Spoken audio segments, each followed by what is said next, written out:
3 marks IGCSE question. The question says, shape A has a volume of 1836. Shape B has a volume of 4352. They gave you the surface area of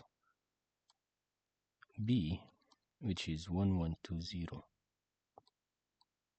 and they ask you to find the surface area of A. You can pause and try it yourself. So the first thing I know is, since I have the two volumes here, I can find the scale factor for the volume. So how do we do that?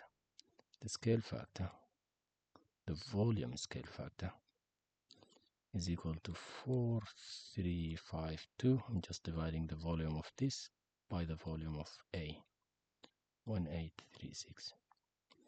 So let's write this in the calculator.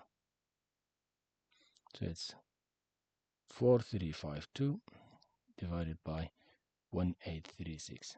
Now this gave me 2.370,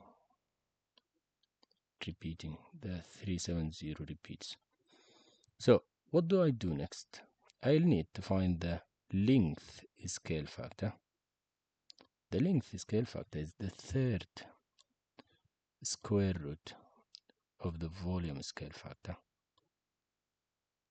Just in your calculator, plug in the third square root of the answer, shift the third square root of answer, and it gave me 1.3 repeating. Now what's this? This is the scale factor of the length, and the question asks us to find an area, so we'll need to find the area scale factor. The area scale factor is the length scale factor squared. In your calculator, just do answer squared. So it gives you 1.7 repeating. Now this is very good. We have the scale factor of B.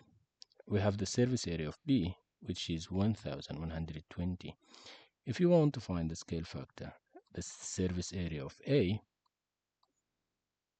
is just the surface area of B, which is 1120, divide by the area scale factor, which is 1.7 repeating. In your calculator, just do 1120 divide by your answer, which is 1.7, and that gives you 630, and that's your final answer. So it's 630 centimeters squared. Now if you are confused of what I did, that means you really need to revise the similar shapes scale factors, which I'll post you the link for the full lesson on the comments below. So just press on the link, and that's it. You will have a full idea of how to find the areas, volumes, length in similar shapes. And that's all. Thank you for following. Bye bye.